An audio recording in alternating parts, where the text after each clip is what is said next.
question for you is, what has been the most unforgettable, happiest moment in your musical career of all time? That's a good question. You have one that like really stands out to you where you were just like, oh man, this is like the best ever. I think when Scar got asked to open for Meshuggah, and then Frederick played a solo with us live on the last show of the tour, that was probably like the most crazy thing. Is that your first time playing with Meshuggah ever? Yeah, and you know, we were all huge fans of the band, and so for him to do that, you know, it was just amazing. I would say that.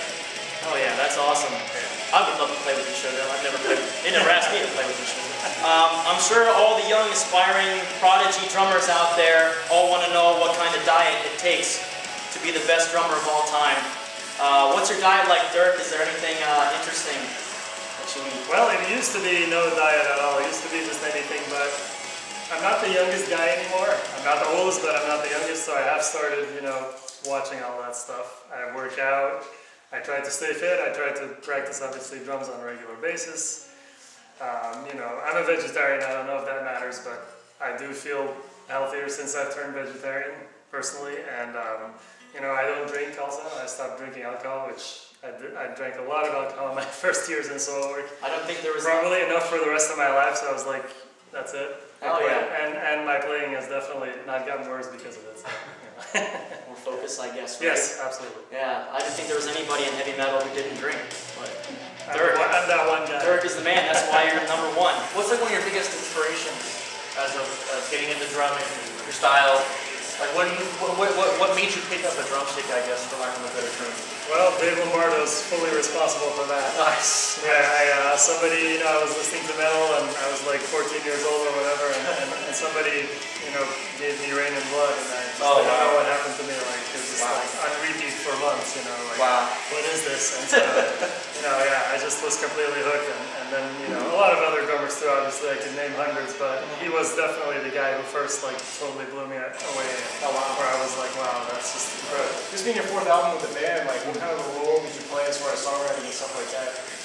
I wrote a song, which unfortunately isn't on the album because we felt that it didn't really fit with the rest. So that was my first like complete song that I wrote for SOILWORK. Maybe even 20 in other words. I couldn't have a 21st song. Well, we could have, but we just kind of, you know, we chose the songs that fit the best together to be on the album. You know, we have a bunch of extra ones that we felt they're good songs, but they just kind of felt odd in the whole. So that's why we took them out. But other than that, though, I spent a lot of time actually working on the structures. Because, you know, the way we work, since we all live in different places and stuff, or most of us do, we send each other files. And so, you know, the guys like David and Bjorn and Sylvain and stuff would send me demos, which I, like, you know, guitar tracks and stuff, and I would just sit down with those and I would completely restructure them and rearrange them for not every single song, but most of the songs ever. What were some ways you gained confidence, or just like knowing I'm just going to go for it, and you know? Well, my attitude with that has always been since the beginning, just do it. You know, like unless you really feel like it's something you can't do. Like if tomorrow some jazz great calls me, you know, that's not. I can't do that. I can play a little bit of jazz, but you know what I mean. It's not like the level. But if it's a style that I know and something that I feel like, okay, if I work hard, I can pull this off. I just go for it. I just, you know, even if it's a lot of hard work and even if in the beginning it's not necessarily easy or comfortable, I don't, you know, you got to do what you can do because, you know, you got to grab every opportunity. And the people who work in this business, you know, are the ones that just are ready for anything. Like, you'll read any guy in any style, like any drummer who's like a session man, it's like you got to be able to do everything. So just, even if you can't, make people believe you can. You know? If the band calls you and in your head you're like, oh my god, I can never play that stuff. You're like, of course, yeah, easy. You know, no, dude, for that's the way to get the job. You know, and then you do the work to make sure you can actually play it. I like it. That's good advice, for sure. What advice would you give to hopeful musicians trying to make music their living? It's tough. Yeah. And I'm gonna be honest, it's tough, and you got to be really. You got to be really open to doing a lot of different things. Because, like, you know, I don't make a living just off of SOILWORK. Like, I do a lot of session work on the side. I do drum clinics. You know, I'm part of you know, I'm like kind of the business manager within the band. So I do a lot of stuff that has nothing to do with music, like website upkeeping and tour planning and all that kind of stuff. I work closely with our management on that, so you really got to be like, you know, kind of at home in different fields, or make yourself at home in different fields and be ready to work your ass off, because it's not easy, you know, unless you're lucky and you can join like a really huge band that makes a ton of money. You got to be able to put the work in. So, you know, but the advice would be just work really hard and never give up, you know, just keep going. And you gotta, like with me, it was always like, I want to be the best, you know. I was always like in the back of my head when I was drumming, I wanted to be just as good as like the people I was listening to, like Lombardo and Pete Sandoval, and I wanted to be able to eventually play all the stuff they played. So, you know, I just worked until I could, you know, I just worked really hard at the drums and just never stopped, you know, and played like 8 hours a day and stuff until I could do it. So if you have that drive, then you can be up there with those people, you know. Awesome. You have ideas in terms of like rhythmic ideas and stuff, but how do you approach like the craft of getting your thoughts in place and sort of like being a professional about being a musician? Well, is it dictated by just sort of like, you know, you got to show up at, you know, 9 a.m. to record the drums, or is it dictated by like your own sort of brain? Or well, I've learned over the years, for me personally, that the less I think about all that kind of stuff, the better it is, you know. So because the danger of thinking is overthinking, and it totally usually happens when you're worried or when you're stressed out or when you're, you know, there's some fear that maybe you won't be able to pull off what you need to do. So, you know, you can either kind of develop that and then it become a real problem, which it did for me when I was younger, you know, where I was like, got stressed out about stuff and didn't enjoy playing live because I was so worried about making a mistake or what people might think and stuff. And then eventually I realized that, hey, you know what, like, everybody makes mistakes, and mostly nobody cares. Like, if you go out there and you see your favorite band play and they mess up, you know, I mean, I saw Meshuggah play once and they had to start a song over because they got lost in the song. And I still love Meshuggah, you know what I mean? I'm like, it was almost a relief to be like, oh God, they're human, they're not robots. You know? They could actually get lost in their crazy ass structures too, you know? So it's like, you know, once you're kind of at peace with that, you know, I just stop thinking about stuff. I just sit down and drum and I just have fun, or at least that's what I try to do. I'm not saying that I succeed every time, but that's my approach. So how do you approach it when it gets into more and more tangible, when you got to be in the studio and stuff? It's the same thing? Yeah, same thing. Yeah. Like with this album, you know, I did 26 songs in 8 days, which is insane. It's like an average of 3-4 songs a day for 8 days straight with no break, which is like definitely the most intense I've ever done. I mean, you know, I've done albums where you have 2 weeks to do 10 songs, you know, where it's like, oh, if I don't get this one song done today, I can finish it tomorrow.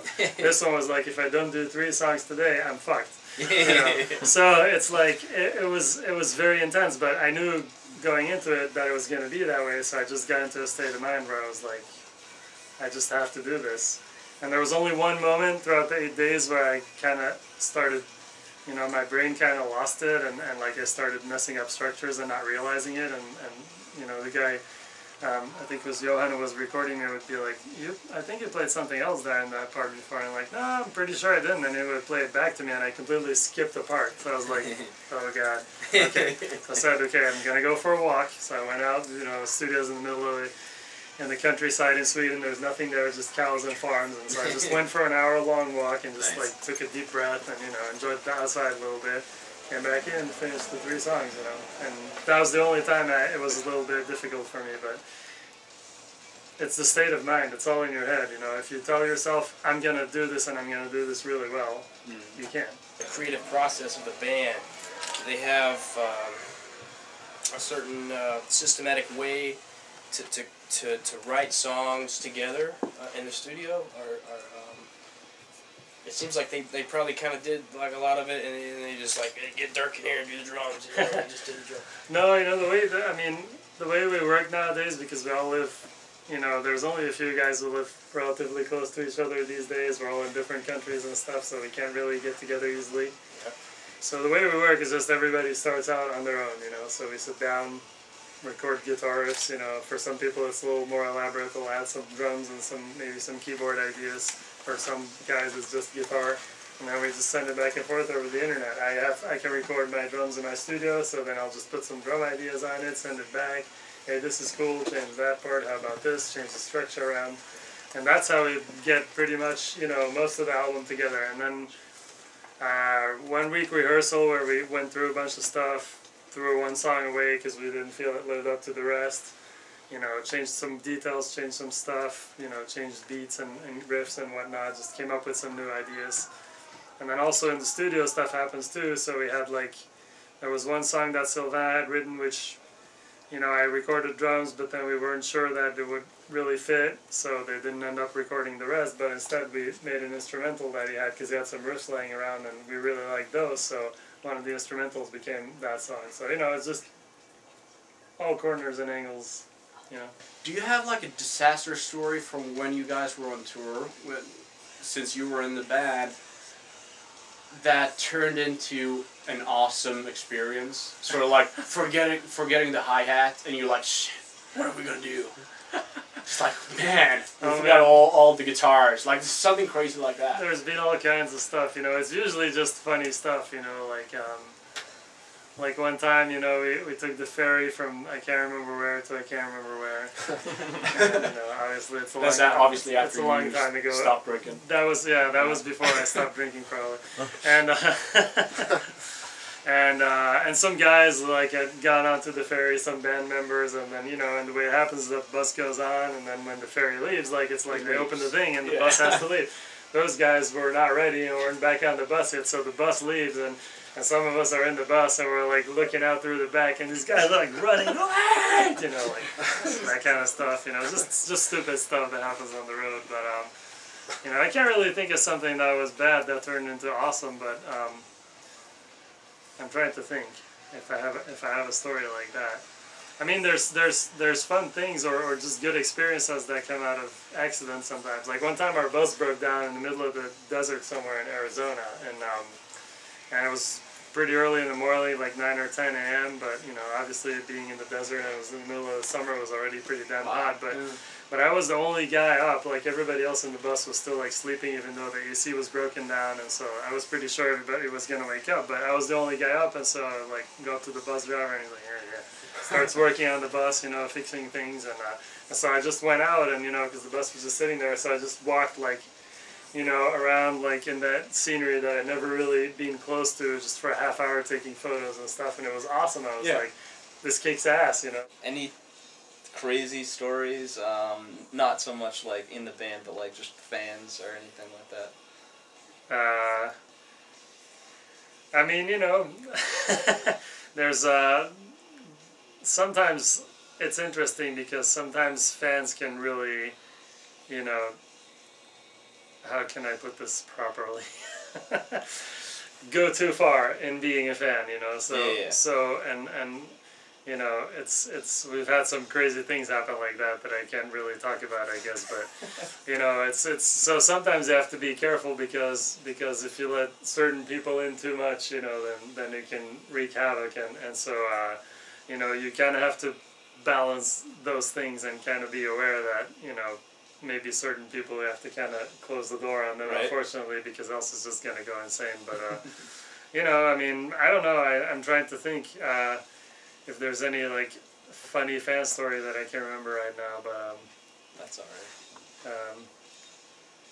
Yeah, just recently when I was, this was just me, so I was doing these drum clinics in China, you know, because I went there a few times last year with Meinl and stuff, and so after one of the shows I was signing autographs and stuff, and it was a show in this big theater, and most of the crowd was like kids and their parents, because it was like a music school. Yeah. And so a lot of kids were really little, like 3 or 4 years old, all the way up to like, you know, 18 years old or whatever. And so after the show, you know, the guys from the venue take me to this around the corner from where I played, to this table where they had some posters lined up and people are waiting and stuff.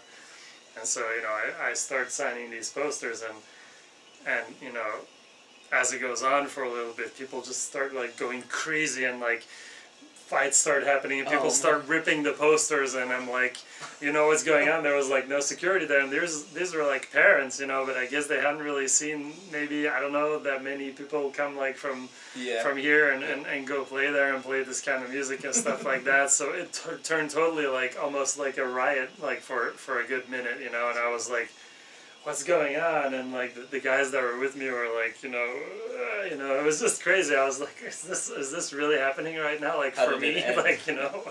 Well, then, you know, eventually like some people like got angry at each other and left, and you know, and then eventually we just ran out of posters. So I was like, sorry, you know.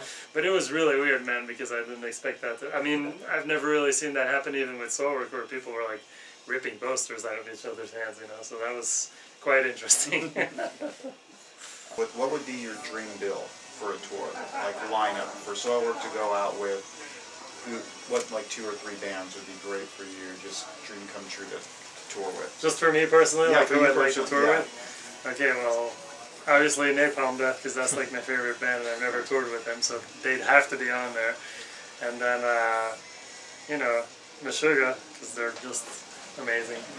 And who else? Man, I don't know. I have to think about that for a second. I'd probably say, like right now, I'd probably bring this band Midnight from Cleveland, which I think is just an awesome band. They're like a very old school, dirty rock and roll, like kind of Venom Bathory kind of band, and they just rule on stage, and they're just so, you know, they're just true, you know, they just do what they do and they don't give a damn, and I love that, you know, they're awesome to watch. Well, congratulations, and thank you so much. Thank you, man. I appreciate it. Thank you. You too. Cheers.